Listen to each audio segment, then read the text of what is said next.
Hello, it's tea time, and I think, 4 days post wisdom tooth removal surgery, and I'm feeling pretty good today. Although, I haven't had too many complications, truthfully, since the surgery. The first day, I came home, and after I'd taken that sedative, I was very, very drowsy. But when I went in to get the procedure done, I was in the chair for it felt probably less than 10 minutes total. They put the gas on my face, which I thought really the gas was more of just a distraction than any kind of pain relief or any kind of useful tool for them to implement. So I don't really understand much about the gas. But I was there, the gas was put on my face, and then the needles started going in, the local anesthetic. And within 5 minutes after that, he started pulling the teeth. The first one was easy. The second one was significantly harder. Still, it didn't take that long, but it felt like he was pushing it back into my jaw. And after the first one, I felt him chiseling down my bone. And it was very, very uncomfortable. But the second one, it felt like it was being pushed back into my jaw. But they both came out in one piece, and I didn't have to get stitches. So it went pretty well, I think. And afterwards, I haven't experienced any real pain, just a lot of pressure and kind of uncomfortableness. But it went so smoothly for me. So tonight, I'm going to have tea, Kwan, Oolong, Chinese Oolong tea. And I just don't know how to say it. And I know that I butchered the last one too. And every time I go back and I watch the video or I hear a snippet of it, I'm a little cringy at myself.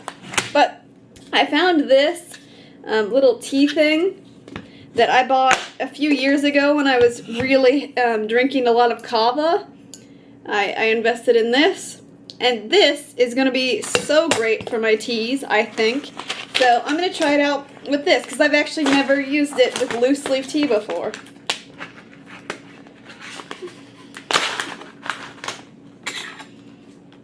Ooh, this smells like green tea. I don't know how much I'm going to use. I'm not making a huge pot, but this is kind of like a pot setup, so who knows.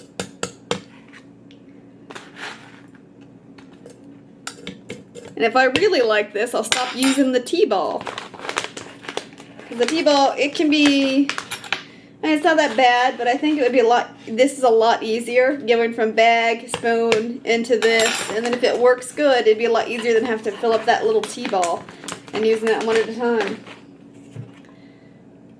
I'm just going to pour that in.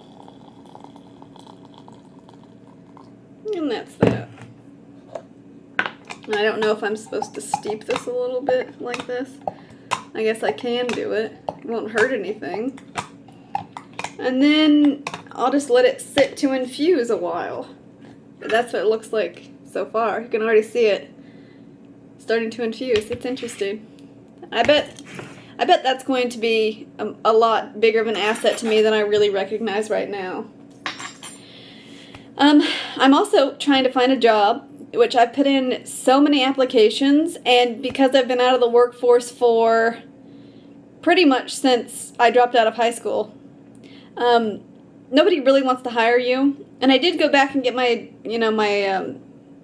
equivalency certificate, but still being out of practice, out of work that long, and not really ever getting established in the workforce at all, it doesn't look good for me. So I have applications in places, and my fingers are crossed, but I do not have any hopes that anything's going to come through for me, especially not anything that would be reasonably good for me. But I did find Ponchos in the most unexpected of places. I bought and found this poncho at a gas station or like a truck stop, and it was on clearance. I bought this for $5 at a truck stop. It's a poncho, and I bought this one also, and this one also. And I never buy my clothes new, but it was a poncho and it was $5, and I thought that that was a pretty good deal. And I'm not trying to convince you that you should buy your clothes at truck stops, but if you come across something nice in a strange place, you shouldn't pass up the opportunity to treat yourself to it. Although 99.9% of the time I'm buying my clothes from secondhand stores or thrift shops. So I don't have any shame at all about buying clothes in strange places.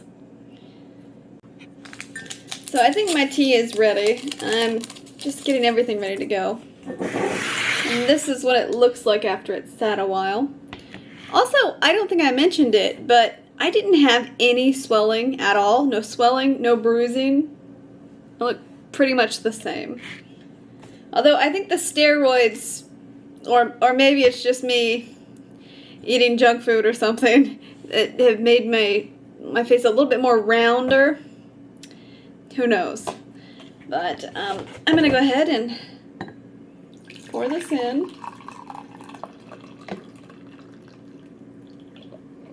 It's a little bit over 1 cup of tea. It's not really as much tea as I thought was going to be in there.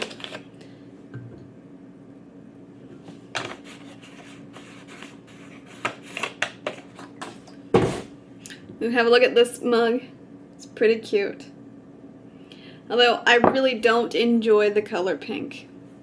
So I'm going to give this a try. I haven't had oolong tea, unless oolong is just another word for white. Then I've had a lot of it. But if it's not, then I've never had it.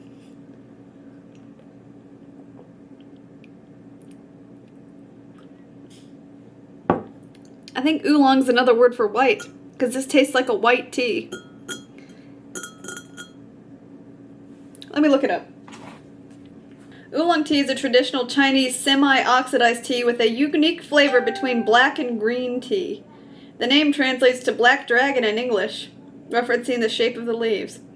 Okay, so I'm kind of right. It tastes like a white tea, but it's not the same thing. Oolong is a mixture between black tea and green tea. Although this, to me, tastes like a white tea, like a strong white tea that's almost green. It's good. I think it might even be better than most of the white teas that I've had, truthfully.